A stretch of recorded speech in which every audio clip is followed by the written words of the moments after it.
Moi, je vais zoomer précisément sur la partie acoustique du congrès Woodrise. Il y a eu donc une organisation d'un workshop spécial acoustique, et ça a été fait le 17 octobre.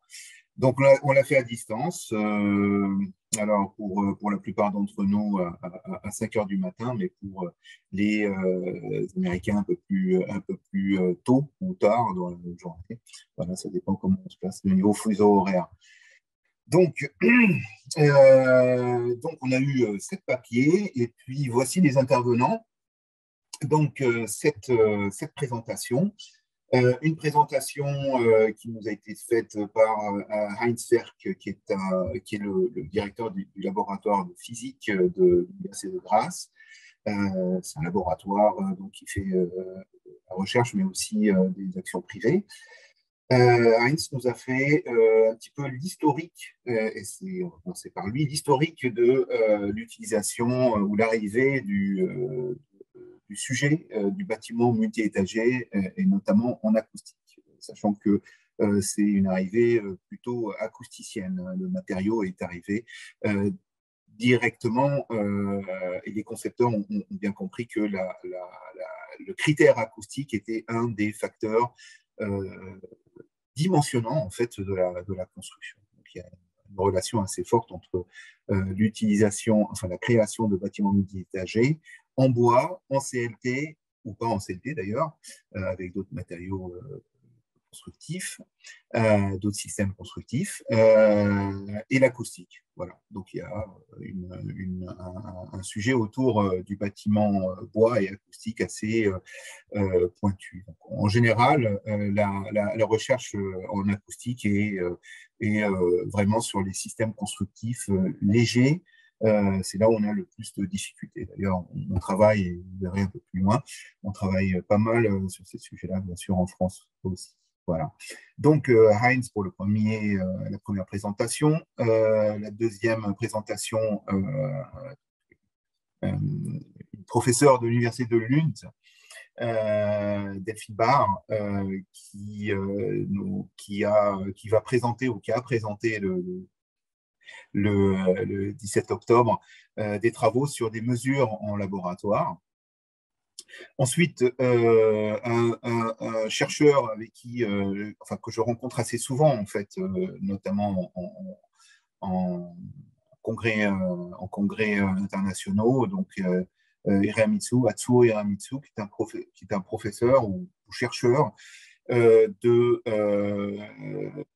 l'Institut de Land and Infrastructure Management. C'est un institut national.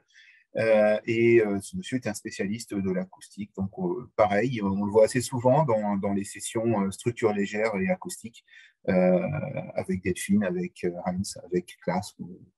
Voilà. Par ailleurs, un deuxième chercheur japonais aussi s'est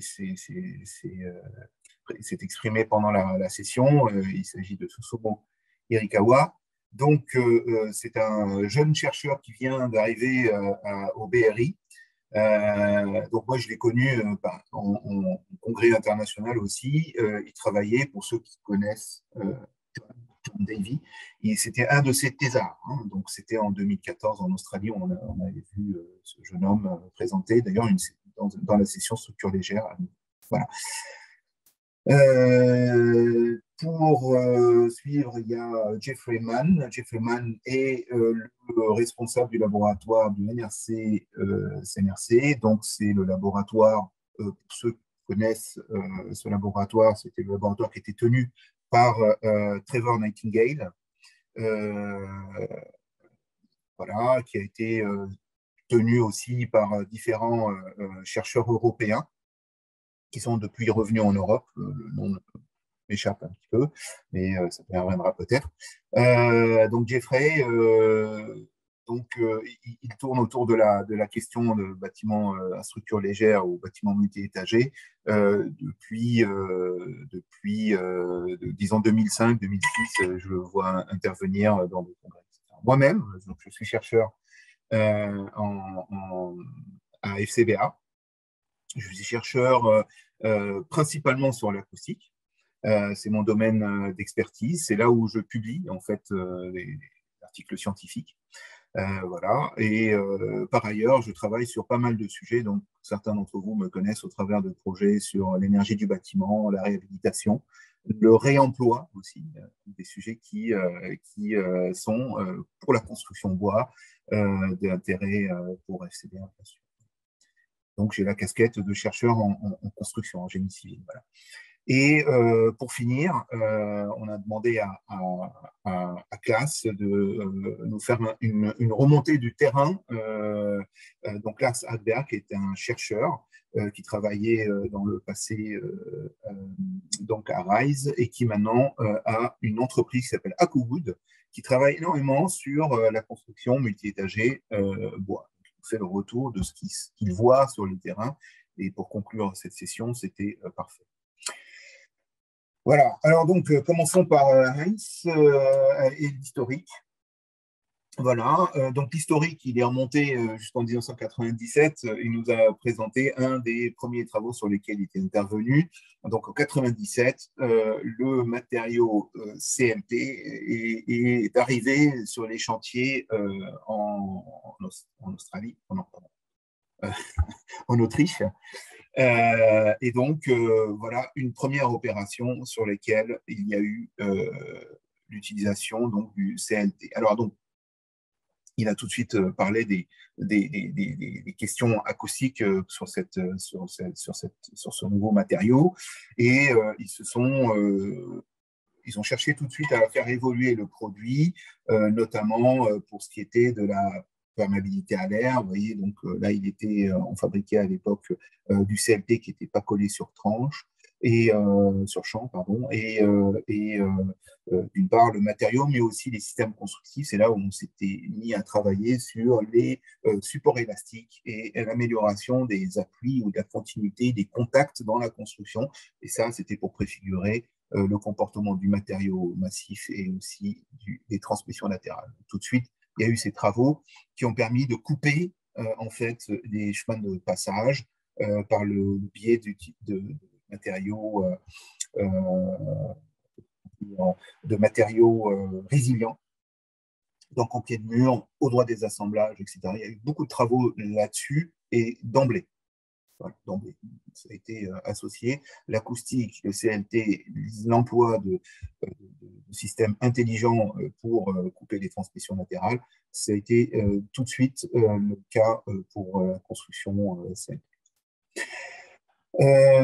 Donc, un peu d'exemple de ce qui s'est passé, et puis jusqu'à l'arrivée de ce bâtiment que peut-être tout le monde connaît ici, le bâtiment Vauveau, qui en 2020 a été terminé. Donc, le laboratoire de l'Université de Grasse a pu travailler sur ce projet, d'une part sur des mesures de systèmes constructifs, des mesures in situ, mais aussi sur la qualification des systèmes constructifs au niveau des transmissions latérales. Alors, ce qu'on voit ici, c'est pas très bien visible pour ceux qui n'ont pas l'œil. Donc, c'est une paroi en croix. Donc, il y a il y a deux murs et deux planchers qui sont connectés. Et puis, donc là, les écharpes, là, c'est pour tenir la stabilité du système. Et en fait, on voit le petit monsieur là, il est en train de faire des mesures de transmission latérale au marteau. Il tape au marteau sur le mur. Hein, et il étudie le transfert de ces vibrations au travers de la connexion qui est là. Donc, voilà, ça c'est la connexion en croix d'un système plancher-mur. Et voilà, donc cette qualité, ces caractéristiques sont nécessaires pour la conception des constructions. Mais ils ont aussi un laboratoire acoustique. Donc là, une cellule avec ce qu'on appelle, nous, des diapositives, donc des systèmes dans lesquels un cadre dans lequel on va pouvoir fabriquer les parois et l'introduire dans le laboratoire. Vous voyez, donc il y a un pont roulant et le mur vient se positionner entre les deux cellules, donc émission-réception. Et vous voyez, vous avez une vision de l'intérieur avec un système constructif poids. C'est 12 mètres carrés, le système, tout à fait raisonnable. Et du coup, il nous a présenté un certain nombre de systèmes constructifs qu'ils ont testés. Beaucoup de parois doubles, hein, si on s'intéresse à comment font les Autrichiens, ils font beaucoup de parois doubles, donc double mur avec 2 CLT et des cavités avec et sans isolant. Vous voyez, donc il y a tout un plan d'expérience assez remarquable. Aussi, un autre sujet d'intérêt, c'est cette question de résilient en pied de mur. Voilà, avec des questions de rupture dans la structure, etc. On ça reviendra assez souvent dans cette présentation, les ruptures dans la structure, puisque même Classe, pour finir, parle de ça et parle d'optimisation de systèmes constructifs et de gains un petit peu d'argent par rapport à l'emploi de ceci ou de cela, d'épaisseur de plaques, de systèmes résilients ou bien de cavités importantes. Voilà. Ça répercute sur le prix du mètre carré, bien sûr. Donc voilà un plan d'expérience informée en acoustique. J'ai mis que les valeurs globales. Vous voyez, on est entre une cinquantaine de décibels à une soixantaine de décibels dans les systèmes. Rien dire, rien de nouveau pour la plupart d'entre nous. Et ce que vous voyez, mais cela dit, c'est quand même une structure qu'on a un peu l'habitude d'utiliser, donc 2 CLT pour constituer un mur. Alors, pour ceux qui sont intéressés, ben, vous avez une base de données dans laquelle vous pouvez regarder et puiser quelques informations avec des parois doubles, avec en plus un doublage épais, des isolants, pas d'isolants, etc. Un bon plan d'expérience qui nous permet donc de voir comment se comporte le CLT en acoustique. Donc, je vous ai montré une croix sur laquelle Heinz et son équipe travaillent. Ici, ils travaillent beaucoup aussi sur le calcul acoustique et des mesures sur des éléments de construction plutôt sans cellules, donc des constitutions de parois uniquement. Et donc là, on teste, par exemple ici entre 1, 2 et 3, on teste les transmissions vibratoires. Voilà, pour ça, comme on le fait avec des accéléromètres, on a besoin d'une cellule. Voilà. Et donc, ils travaillent aussi à passer à l'échelle supérieure, où ici, on voit un système qui va s'intéresser donc au transfert vibratoire au travers de la paroi et au droit des jonctions. On regarde comment se transmettent par exemple, si la sollicitation vient de la zone la plus rouge, mais vous voyez qu'à chaque fois qu'elle rencontre un montant, elle diminue en performance, en force, et à chaque fois qu'elle rencontre une jonction, vous voyez que l'énergie diminue. Voilà. Cette remarque très facilement sur ce schéma. Donc, sur le thermogramme en H qu'on voit ici, on voit tout à fait comment l'énergie diminue à chaque fois qu'on passe une jonction. Et donc, cette partie de la recherche donc, dans l'équipe s'intéresse à ça. Il a un laboratoire assez important dans lequel il peut charger ou pas charger des constructions. Voilà. Et il travaille bien sûr sur les enveloppes, sur les nouveaux systèmes constructifs constamment, puisque ses clients, ses patients viennent le voir ou le consulter pour améliorer leur gamme de produits. Voilà. Alors donc, en Autriche, on sait qu'il y a un certain nombre de fabricants, en tout cas ils ne sont pas très loin, fabricants de matériaux pour la construction de CLT, d'Autriche, en Autriche et autour de l'Autriche. Alors, deuxième présentation, donc c'était à nouveau une question de système constructif et de mise au point de système constructif, cette fois-ci avec Delphine Barre, qui est donc professeur à l'Université de Lund et qui est responsable d'un laboratoire où il s'intéresse à la performance, bien sûr, de systèmes constructifs. Elle a un laboratoire qui permet de faire des mesures d'indice d'affaiblissement acoustique au niveau vertical, donc plancher. Et donc là, elle nous a présenté ses derniers travaux sur des systèmes simples et globaux, un petit peu comme ce qui est utilisé en France. Donc, des parois simples et avec disons, une complexification du système constructif par le dessus et une complexification par le dessous. Donc, vous voyez, quelques exemples de courbes où on identifie un petit peu la problématique des basses fréquences. Donc voilà son plan d'expérience, des solutions légères de la filière sèche pour, donc tout en bas, vous voyez donc les indices d'affaiblissement acoustique, voilà, et ici, pour l'impact, donc le niveau de bruit à la réception. Donc, pour le désaffaiblissement acoustique, plus ce chiffre-là est fort et meilleur est le système. Et pour l'impact, plus ce chiffre-là est faible et meilleur est le système. C'est un petit peu, ça va dans l'autre sens, mais c'est bon. Nous, on est habitués en tant qu'acousticien. Voilà. Donc, pour des systèmes de structure, bon, bien sûr, là, il n'y a rien qui passe au niveau performance acoustique nécessaire dans le bâtiment, sachant que on le verra un peu plus loin en Suède, la spécification acoustique est très élevée. C'est le pays le plus demandant au niveau de la performance acoustique. Et c'est le premier pays qui a introduit la question des basses fréquences et de la performance aux basses fréquences des systèmes constructifs, bois ou pas bois d'ailleurs. Voilà, c'est une question de réglementation. Voilà. Donc, les solutions légères testées, donc là, on rajoute sur le dessus du système constructif des couches. Donc là, ils ont pour habitude de rajouter des plaques de plâtre directement sur le système constructif. Bien sûr, du sol sous forme parquet ou pas. Hein, donc c'est son projet. C'est vrai qu'il n'utilise pas tant que ça les sols souples en Suède. Donc c'est souvent du parquet. Deux plaques de plâtre et puis un support élastique entre les plaques de plâtre et le CELT, donc la structure porteuse. Donc, vous voyez, on a des performances qui grimpent au fur et à mesure que le système se rend de plus en plus. Voilà. Donc, il y a deux systèmes de plafond.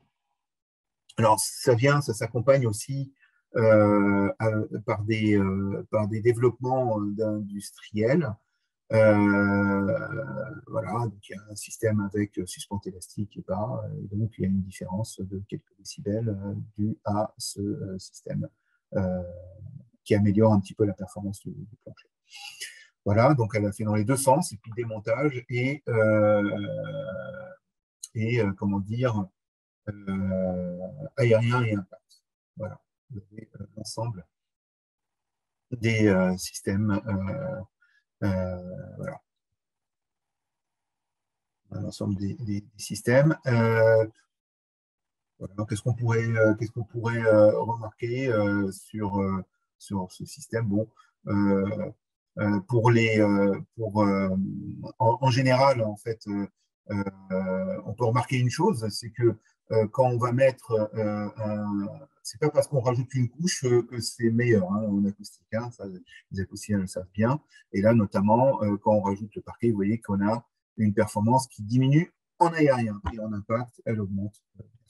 Voilà. Voilà, donc des systèmes avec des solutions non plus sèches, mais plutôt humides. Ils appellent ça dry solution quand même en Suède. Donc là, on utilise une chape de 60 mm sur la dalle en CFT. Voilà. Voilà, donc Delphine, sa conclusion, c'est de dire qu'elle a une très bonne collaboration et c'est vrai que les industriels courent un petit peu après elle, puisqu'il y a, du développement croisé entre nouveaux produits et construction bois. Et puis, plus ça va, plus ils ont une compétence et une expertise. C'est un peu sa pub hein, qu'elle a fait aussi. Voilà. Merci Delphine. Donc maintenant, on passe à notre première présentation de nos collègues japonais, Atsuo Yamitsu, qui nous présente des travaux qu'il a fait sur des planchers au Japon. Alors là, on va essayer de rentrer un petit peu dans le sujet parce que bon, les Japonais testent les produits comme nous, mais ne les qualifient pas de la même façon. Voilà. Donc, ici, quand on s'intéresse à la performance, à l'impact dans le laboratoire, hein, donc, ce que nous, on avait en bas de la fiche tout à l'heure, hein, donc l'indice, on va dire, l'amélioration acoustique ou bien le niveau de bruit à l'impact dans le local inférieur. Ici, donc, ils utilisent plusieurs systèmes de sollicitation, un peu comme nous, hein, mais peut-être que les gens ne connaissent pas cette machine. Hein. Donc, la première, c'est la machine à choc que tout le monde connaît. Donc, c'est appareil qui envoie 2 fois 5 coups de marteau en une seconde, c'est-à-dire un coup par seconde, au sol, qui a une surface un peu dure et qui envoie un bruit avec une certaine puissance acoustique. Euh, qui a tendance à qualifier le sol sur lequel il tape, hein, tout l'empilement, hein, plutôt en moyenne et haute fréquence. Et donc, au bout très rapidement, on a vu qu'il a fallu ajouter une qualification un peu plus.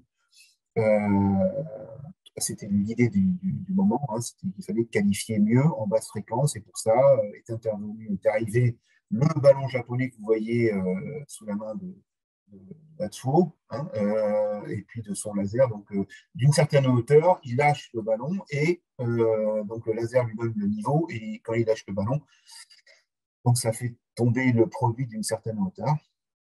Donc, nous, ouais, c'est bien, on fait cet essai, mais on n'utilise pas le laser, on l'utilise. Donc, c'est bien. Je veux dire à mes collègues, vous devriez utiliser le laser, les amis japonais l'utilisent. Voilà. Ils font très bien aussi, mais ils ont une espèce de pige qu'ils mettent au sol et qu'ils la retirent, et puis hop, ils lâchent la main. Voilà. Donc, c'est un peu plus sportif quand ils font la mesure, puisqu'il faut attraper pige, sinon elle chute au sol et ça casse le WC, bien sûr. Voilà. Donc, on fait tomber que la balle hein, quand on teste ça. Et on est debout sur le plancher que l'on teste. Donc, ça veut dire plein de choses. Ça veut dire qu'il y a des perturbations sur la mesure. Ça, c'est le ballon japonais. La machine à choc, le ballon japonais. Ce qui est au milieu, c'est ce qu'ils appellent le tire. Et donc, c'est une autre façon de qualifier. Donc, le pneu, il a une certaine pression, et c'est cette pression que l'on calibre. Et puis, il descend boum, pour taper au sol, et il ne rebondit pas. Quoi. Paf, il rebondit, on l'attrape en l'air. Il ne rebondit pas plusieurs fois. Voilà, donc 3 qualifications, 2 qu'on connaît bien, et le pneu qu'on n'utilise pas ou pas du tout en France. Voilà, et puis ils ont une normalisation, enfin une réglementation, normalisation et réglementation. Et donc, voilà, on va essayer de comprendre comment ils font leur qualification. Donc, le single rating number, donc la valeur unique de qualification d'un sol ou d'un parquet ou d'un plancher, eh bien, se fait sur ce type de diagramme. Donc, vous voyez, donc, on a sur un diagramme de 31 à 4000 Hz des courbes de niveau. Et en comparaison avec la mesure qu'on fait par octave, vous voyez, c'est le graphique qui est à côté, par octave, ils font un relevé de niveau de bruit dû donc au choc. Alors là, il s'agit d'un ballon japonais. Donc par octave, ils relèvent. Euh, voilà. Et il regarde l'interaction, enfin l'interaction, le croisement de la courbe de référence avec la courbe qui a été mesurée. Et donc, avec ça, ils ont une réglementation dans laquelle il y a des classes, des premières classes, seconde classe et troisième classe. Donc, plus on monte dans les classes, et moins bon on est. D'accord. Et puis, une classe spéciale pour les très bons produits. Voilà. Donc, vous voyez, on est aux alentours des niveaux de bruit qu'on a l'habitude qualifié comme niveau. Voilà. Et il y a un certain, comment dire, une certaine connaissance. C'est difficile, c'est vrai, de se projeter dans leur façon de classer leurs produits. Bon, si on voulait se comparer à eux, il faudrait faire tout un travail de préparation pour avoir les chiffres comme ils les présentent. Voilà. Déjà, ils testent en octave et non pas en tiers d'octave. Pour nous, ça pose un problème voilà, de communication. Au niveau scientifique, je veux dire. Voilà, et voilà un exemple qu'ils ont fait sur les systèmes constructifs bois. Donc, ils travaillent bien sûr sur le bois au Japon. Et vous voyez un petit peu comment les systèmes constructifs sont créés. Donc, ça, c'est un bâtiment de 3 étages pour faire donc des essais acoustiques, surtout des essais acoustiques. Petite remarque que j'ai mis ici, leur plancher classique, enfin leur sol classique, c'est on appellerait ça un sol technique, hein, un plancher technique, donc une cavité avec des petits vérins et puis un système porteur et un parquet par-dessus. Voilà. Donc ça, c'est le système classique au Japon qu'on va mettre sur le béton. Donc, notre système classique, ce serait le parquet sur sous-couche et le béton, système constructif bois, et bien eux, c'est plutôt ça. Voilà. Autre système, alors nous ont présenté des choses donc remarquables. J'ai gardé les photos les plus remarquables. Donc voilà un autre système assez remarquable. C'est un bâtiment qu'ils ont fait, c'était une école. Donc ils ont mis au point une école dans laquelle ils ont fait varier un petit peu les systèmes constructifs. Et puis la maquette était faite plus ou moins pour le feu. Vous voyez, donc il y a un mur là ici pour anti-feu. Bon, il y a deux systèmes de propagation. Donc voilà, donc ils ont testé dans tous les sens au niveau acoustique, et puis ils ont fini par brûler le bâtiment. Alors, on avait cette idée hein, pour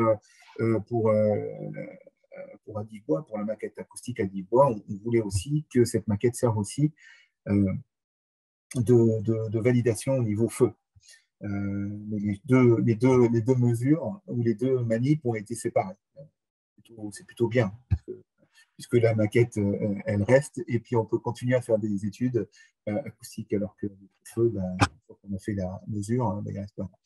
Voilà, donc voilà les systèmes constructifs sur lesquels, enfin les systèmes constructifs qu'ils ont fait varier dans leur école, la maquette de l'école, ou bien leur maquette pas virtuelle, hein, la construction réelle qu'ils ont à la fin brûlée. Voilà, avec différents systèmes constructifs, donc J1, J2, J3, avec, disons que peut-être que le J1 a les meilleures performances, on va le voir avec les performances, voilà, donc J1, effectivement, a les meilleures performances au niveau,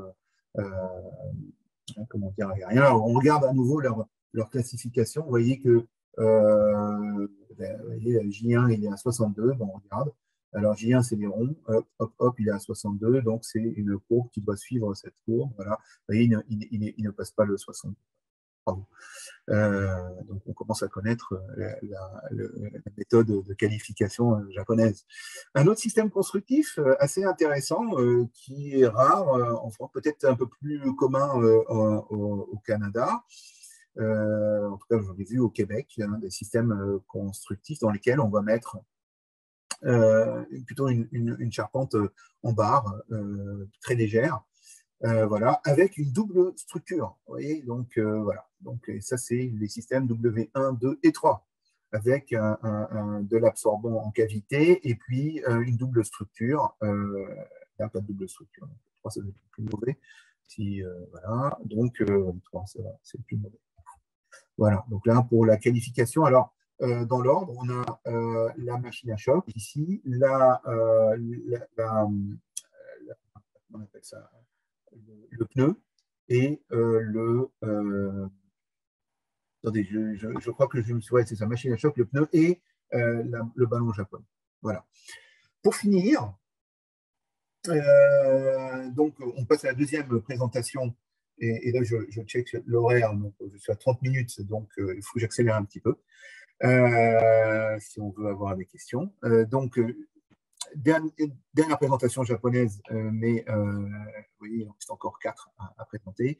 Un travail qui nous a été présenté par Susumu Nakawa, donc sur, disons, la qualification et ce qui se passe au niveau japonais, au niveau qualification des systèmes constructifs à base de bois. Vous voyez, tous les points là, c'est des mesures qui ont été faites sur les structures, bois et sur du CLT. Donc là, on a du CLT à 150 et 210. Voilà. Et donc là, il représente à nouveau les classes. Vous voyez, 45, 50, 55. Donc plus on est bas et meilleur on est, donc c'est de l'impact. Et voilà. Et donc là, il a montré que ici, là, c'est son collègue et lui-même qui ont présenté des travaux et des performances en classe 5, donc classe exceptionnelle, n'est-ce pas, de produits. Voilà. Donc, voilà. Une classification des ballons, du ballon la balle japonaise, du coup, et le ballon japonais et le tout ici présenté. Alors, ça se recoupe assez bien. Voilà. Et les classes sont bien comment dire, identifiées par ce système de donc, il a aussi présenté quelque chose que j'ai trouvé intéressant pour présenter. Donc là, il présente un petit peu eh bien, quelles sont les performances et la qualité du système constructif. Bon, en 150 mm, eh bien, on est plutôt 95 dB, je pense, en classe entre 90 et 100. Voilà, en global. Et puis on augmente l'épaisseur de la manière on est, bien sûr. Et puis après, quand je rajoute un sol souple, des résilients, des choses, hop, je monte, je descends en performance. En fait, je m'améliore. Voilà. Et donc, voilà. Pareil, il a fait ça sur les systèmes lourds, les systèmes légers. Voilà. Donc, ensuite, il a présenté, je passe rapidement, il a présenté tous ses travaux de recherche. Vous voyez qu'à nouveau, au Japon, ils font pas mal de choses comme dans le nord des États-Unis, comme en France, comme en Suède et en Autriche. Donc, on travaille tous sur la qualification des liaisons dans la construction et l'intégration des transmissions latérales pour les systèmes constructifs. Donc, le CLT, pour eux, c'est innovant, bien sûr. Donc, ensuite, Jeffrey, donc, disons que c'est donc la présentation qui est assez, comment on peut dire, très bonne qualité sur ses travaux à Jeffrey, mais aussi sur les travaux de ses prédécesseurs. Donc, depuis des années, le laboratoire, le CNRC, a investi donc sur l'acoustique et la performance acoustique des constructions légères. Il faut dire qu'au Canada, l'utilisation du bois n'est pas du tout confidentielle. Hein. Beaucoup de bois, ils ont fait notamment ces grandes bases de données où on voit varier les produits de la construction, tester à n'en plus finir les systèmes constructifs. Voilà. Donc, ils ont continué dans cette direction. Aujourd'hui, ils s'intéressent bien sûr au CLT. C'était une commande de SP Innovation, qui est notre partenaire de tout temps sur cette question d'acoustique et de CLT. Et en tout cas, c'est notre partenaire, notre fort partenaire, comme les Japonais, pour le Woodrise et l'association, l'alliance Woodrise internationale. Voilà. Donc, le travail de Jeffrey et de ses prédécesseurs est bien connu de nous et il y a une interaction forte en fait. Hein. Donc, voilà. Donc là, ils se sont intéressés au CLT, vous voyez, différents types de CLT, mais aussi aux lamellés cloués et aussi aux lamellés tourillonnés. Voilà. Donc là, la troisième pièce, là, c'est du lamellé tourillonné. On voit les tourillons si on regarde de près. Voilà, ici, on voit les clous. Très bien. Et donc ça, ils ont travaillé dessus. Alors, ils ont travaillé sur la qualification totale, complète du système constructif, pas seulement. Enfin, ils ont pas fait seulement des essais, ils ont aussi étudié et aussi la perméabilité à l'air de ces produits-là, parce que peut avoir des fuites. Et puis, ils ont remédié en mettant un petit mortier sur la surface et puis regarder l'influence de ces fuites sur la performance acoustique. Voilà. Et donc là, c'est des fuites, c'est des fissures, hein, donc c'est tout fin, et ce n'est pas du tout, comment dire, négligeable, en tout cas pas en acoustique. Voilà, c'est des travaux qu'il a présentés là. Donc, il a parlé aussi du code de la construction. On fait au Canada, donc il a fait la base de données de qualification qui va permettre au code de construction de faire des prédictions acoustiques. Donc la prédiction acoustique, bon, les acousticiens en France la connaissent bien. On travaille d'ailleurs sur la présentation que je vous ferai juste après celle-ci, sur la norme 1, 2, 3, 5, 4. Donc, excepté qu'eux, ils n'utilisent pas l'annexe, eux, qui est une forme tabulée de prémesurer en fait des systèmes constructifs.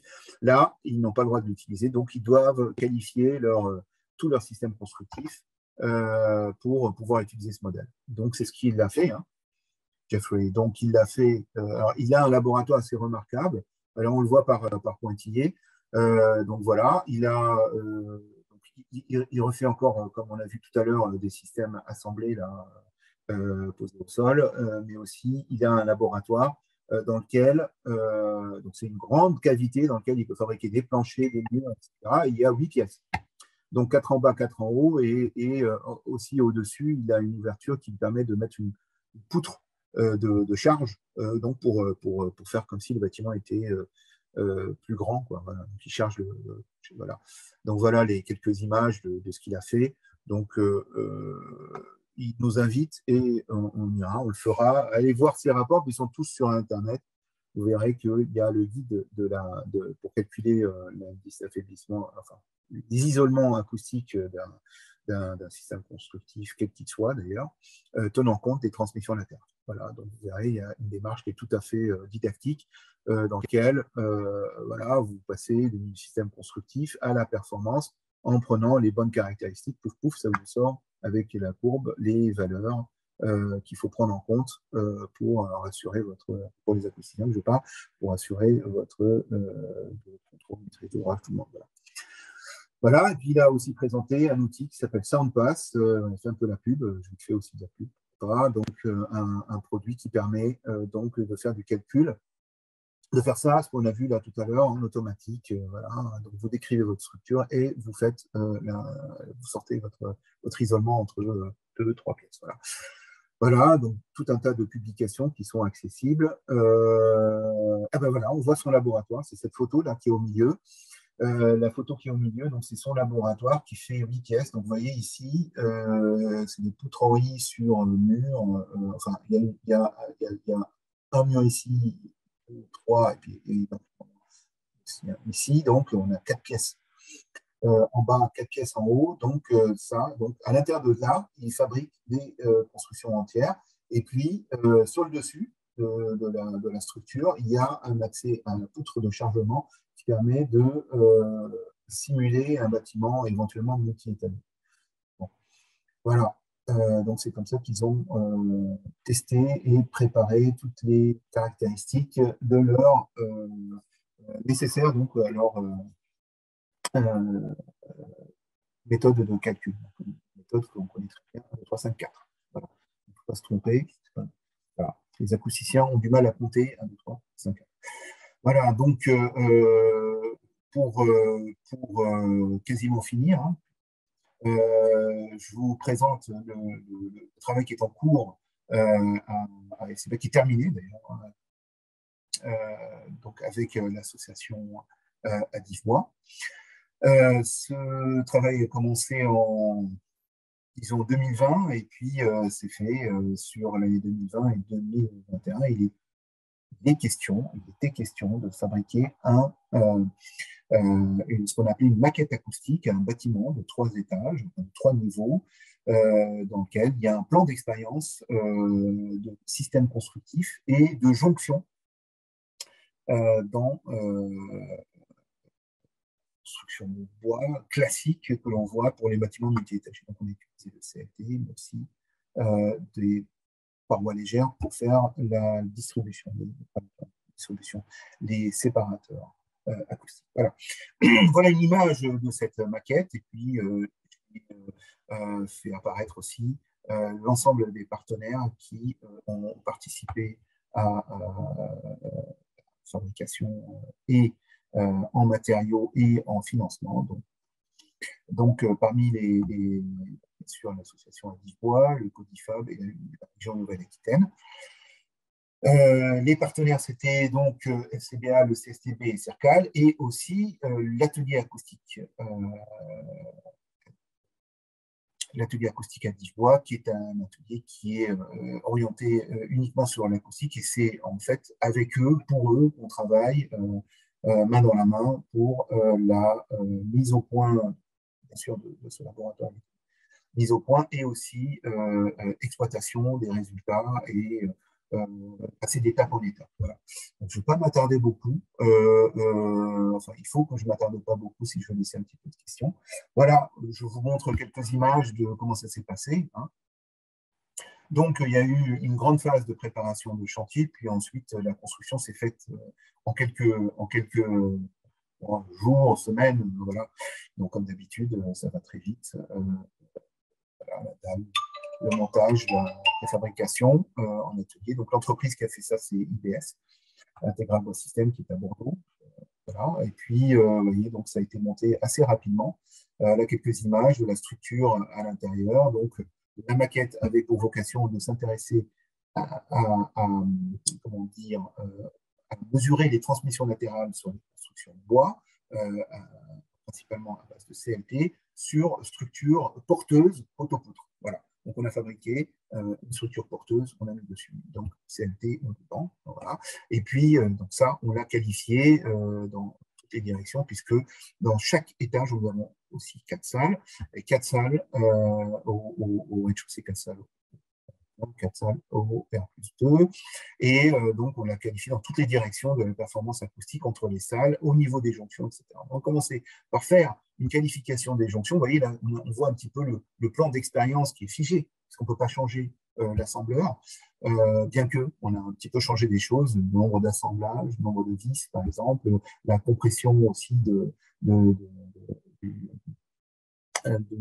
l'existence ou pas, d'ailleurs, de résilient, voilà, un produit résilient dans les assemblages. Voilà, voilà, donc en utilisation d'équerre ou de muralière, voilà, expérience figée et qu'on a pu qualifier dans tous les sens. Là, vous voyez un petit peu quelques mesures. Alors, bref, là, c'est pareil. Hein, ici, on teste directement dans une pièce.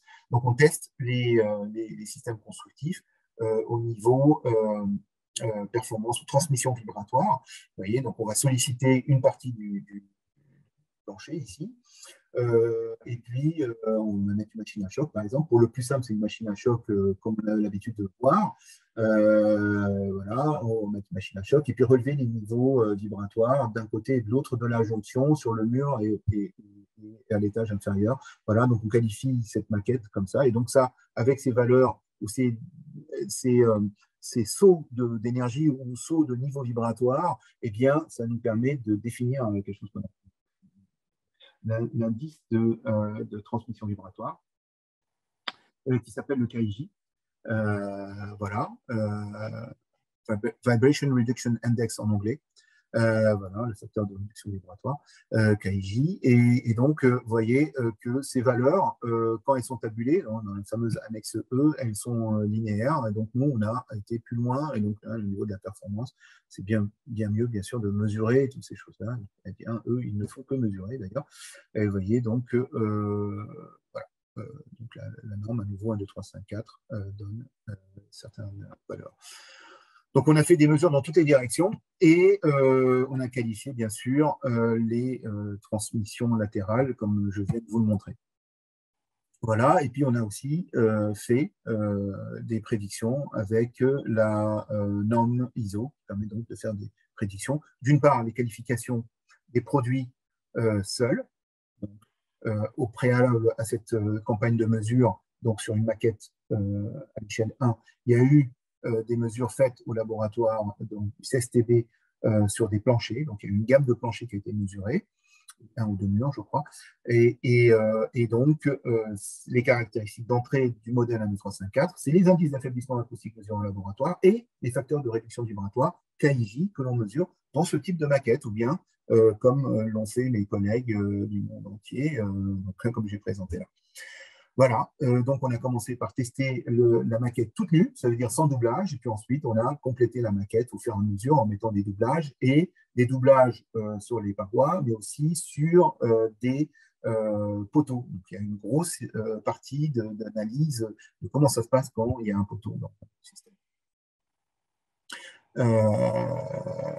Voilà, donc on peut faire identifier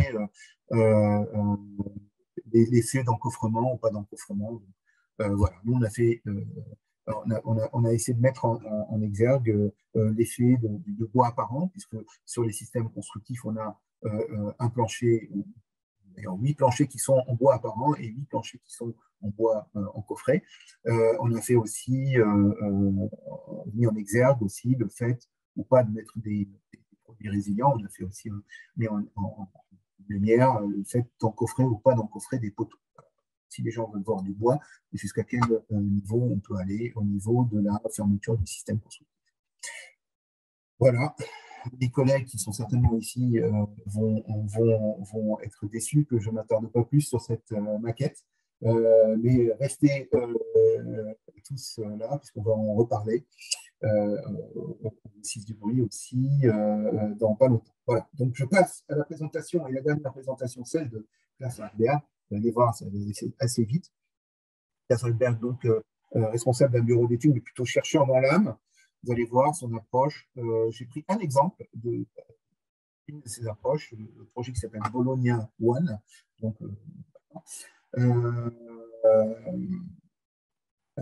voilà, donc ce projet, donc il y a plusieurs bâtiments là, avait plusieurs challenges, donc bien sûr la résistance, l'acoustique et puis le feu. Hein. Et puis au niveau acoustique, vous voyez nos collègues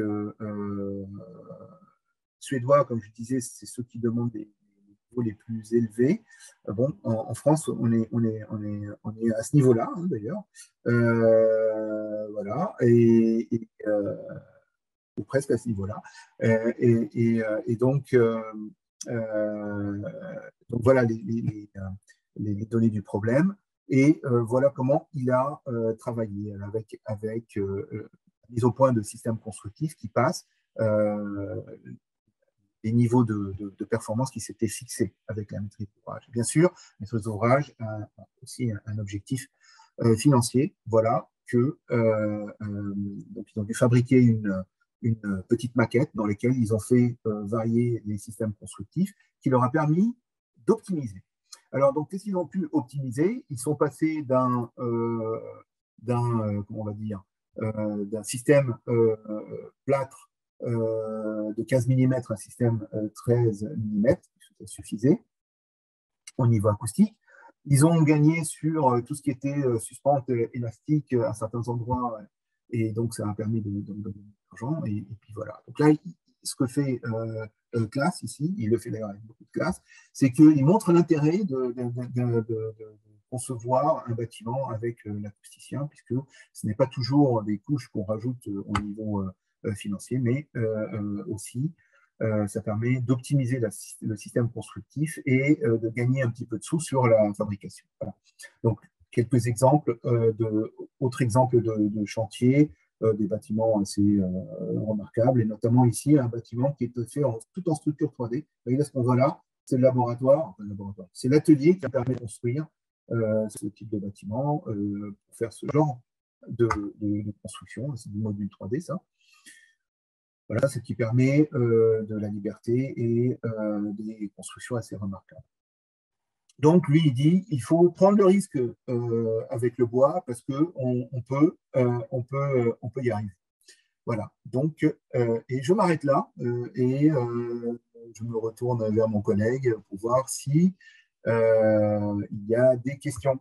Alors, je l'ai laissé en anglais. Hein. Thank you for your attention. Merci, merci Jean-Luc pour ton intervention.